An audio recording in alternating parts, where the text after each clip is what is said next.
1, 2장은 자기들끼리 있다 오순절이 돼서 외부에서 온 사람들. 3장은 성전으로 올라가다가 안진뱅이를 만납니다. 4장, 3장. 5장 사람들이 모이길 시작합니다. 아나니아 사피라 얘기 있죠. 아나니아 사피라가 혼이 떠나가서 죽은 다음에 사도들한테 온 사람들이에요. 길거리 나가서 많은 사람들에게 말씀을 전하기 시작합니다.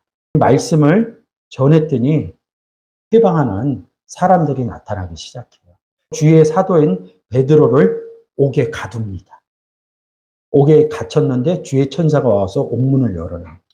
옥문을 나와갖고 다시 복음을 전하기 시작합니다. 백성들을 가리키기 시작해요. 사도행전 5장 25절, 26절. 성전 맡은 자가 관속들과 같이 가서 저희를 잡아왔으나 강제로 못함은 백성들이 돌로 칠까 두려워하니라.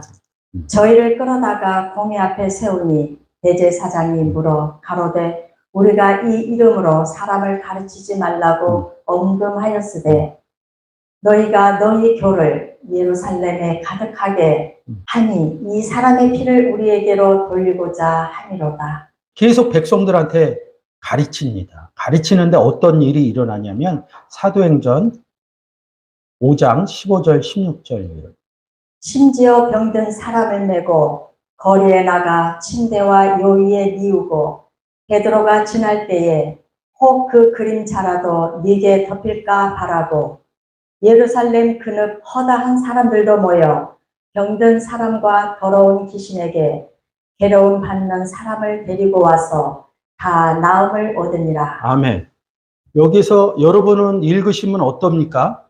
병든 사람, 여기 귀신, 괴로움 받는 사람, 기사와 이적이죠? 이렇게 생각하십니까? 15절 한번 열어줘 보세요. 병든 이렇게 써 있죠? 병든 사람, 그리고 침대에 누워있던 사람.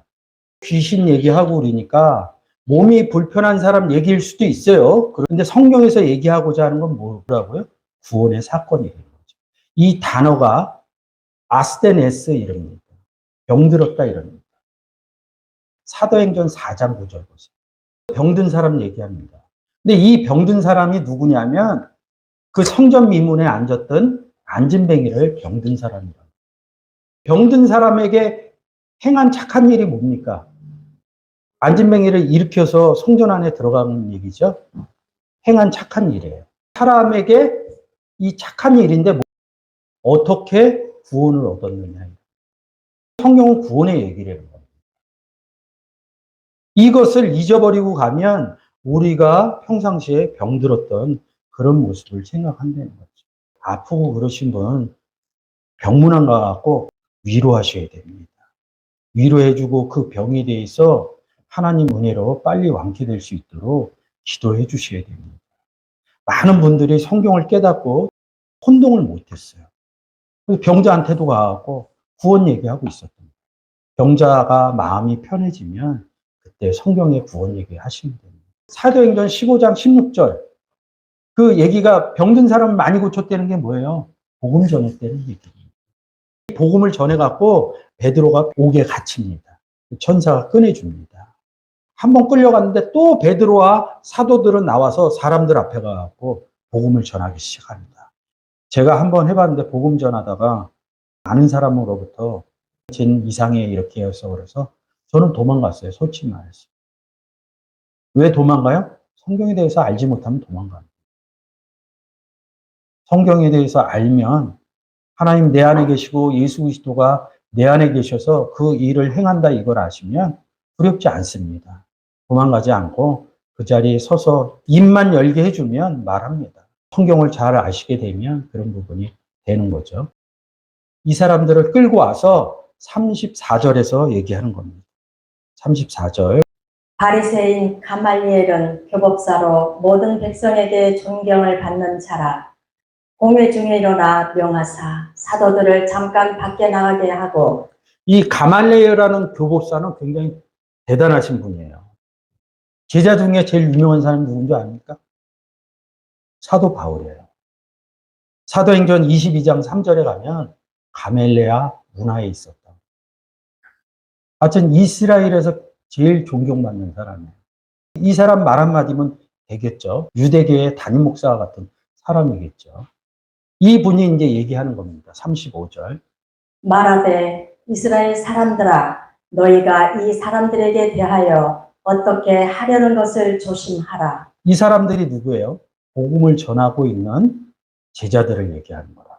복음 전하는 사람한테 조심해야 된다는 뜻입니다. 복음 전하는 사람들에게 입을 막으시면 안 됩니다. 성경을 통해서 이런 것들을 깨달으셔야 됩니다. 말씀 전하는 자가 굉장히 중요하다는 거죠. 36절. 이전에 드다가 일어나 스스로 자랑하매 사람이 약 400이나 따르더니 그가 죽임을 당하매 쫓던 사람이 다 흩어져 없어졌고 그 후 호적할 때에 갈릴리 유다가 일어나 백성을 꿰어 쫓게 하다가 그도 망한즉 쫓던 사람이 다 흩어졌느니라. 예수 그리스도 이전에 드가라는 사람하고 유다라는 사람이 있었나 봐요. 사람들을 모아서 다녔겠죠. 이 유대교는 성경을 얘기하지 않고는 사람들을 모을 수가 없어요. 이 사람이 죽으니까 흩어졌다는 거야. 왜 이 얘기를 해놨을까요? 500여 명을 누가 끌고 다녔어요? 예수 그리스도께서 끌고 다녔는데 그의 제자들이 흩어지지 않고 얘기했다는 겁니다. 38절. 이제 내가 너희에게 말하노니 이 사람들을 상관 말고 버려두라. 이 사상과 서행이 사람에게로서 났으면 무너질 것이요. 이 사람들 누구 제자들을 그냥 놔둬라 이럽니다. 이 사상이라는 단어가 뭐냐면 블로마이라는 단어인데 텔레마 하나님의 뜻, 하나님 뜻대로 하는 자 이런 뜻이라는 뜻이 있고요. 여기서 소행이라고 그랬는데 그냥 일입니다. 일이 뭐예요? 에르곤이라는 거죠. 아버지가 내 안에 계시고 내가 아버지 안에 계셔서 말을 하는 것이다. 근데 내가 하는 것이 아니라 아버지가 일을 한다. 소행이라는 것은 복음 전하는 일을 얘기를 합니다. 이 소행이 사람에게서 났으면 사람에게서 났다. 그리고 39절에서 하나님께로부터 났다.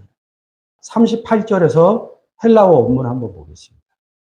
쓰면 에크, 사람에게서 났다. 에크 이름. 39절, 하나님께서 났으면 에크 이름. 영접하는 자, 그 이름을 믿는 자들에게는 하나님의 자녀가 되는 권세를 주셨다는 거예요. 이는 사람의 뜻으로 나지 않고 하나님께로부터 났다. 에크 때우 겟나오 이른다. 에크라는 단어는 나아졌다, 출생의 의미가 있는 거예요. 이 제자들을 왜 하나님께로부터 났다고 그럴까요?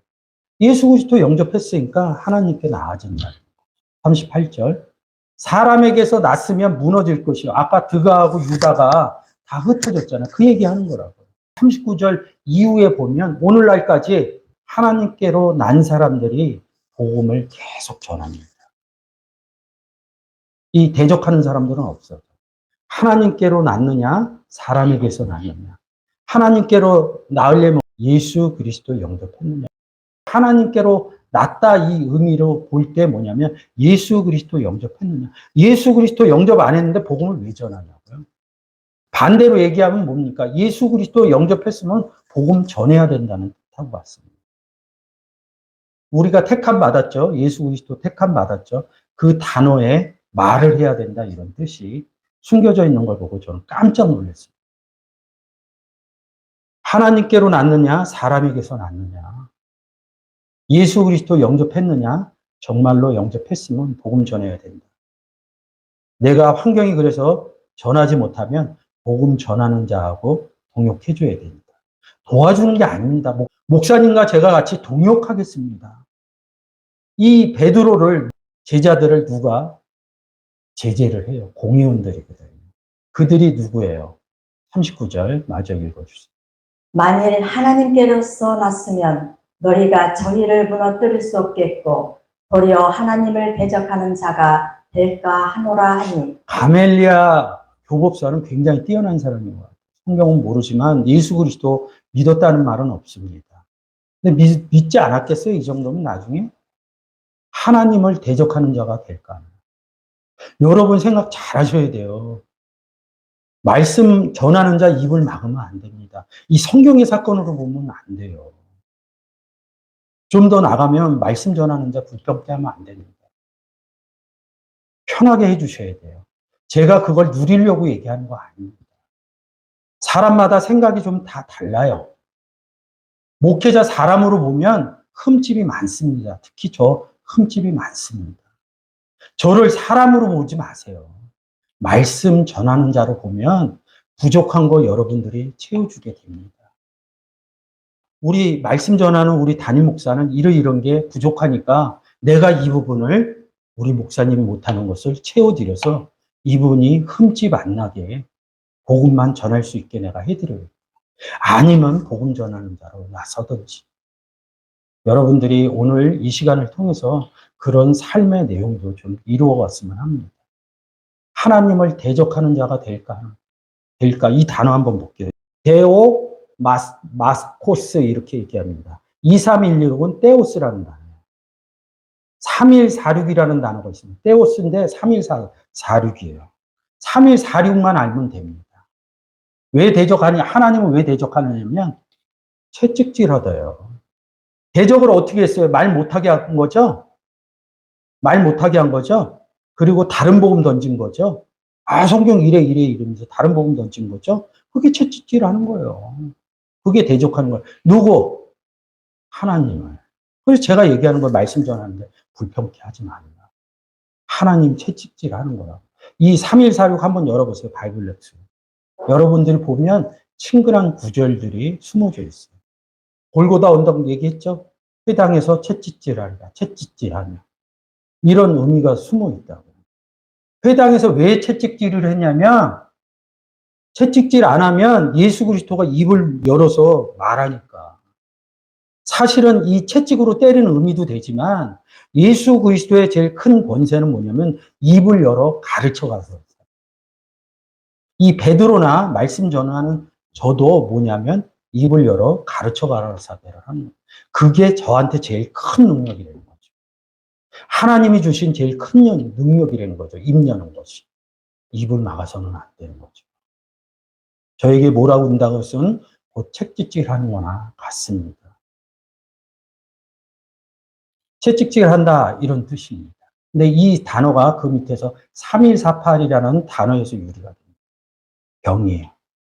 병이라는 건 뭐야? 구원 얻지 못한 사람들 얘기하는 겁니다.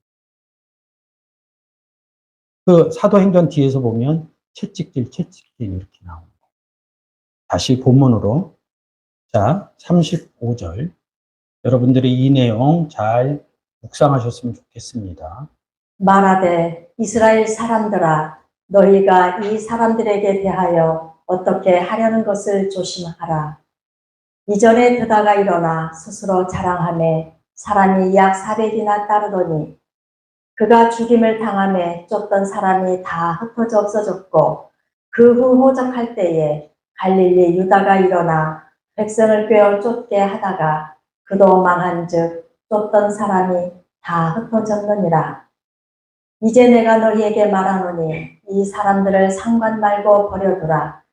이 사상과 소행이 사람에게로서 났으면 무너질 것이요 만일 하나님께로서 났으면 너희가 저희를 무너뜨릴 수 없겠고 도리어 하나님을 대적하는 자가 될까 하노라 하니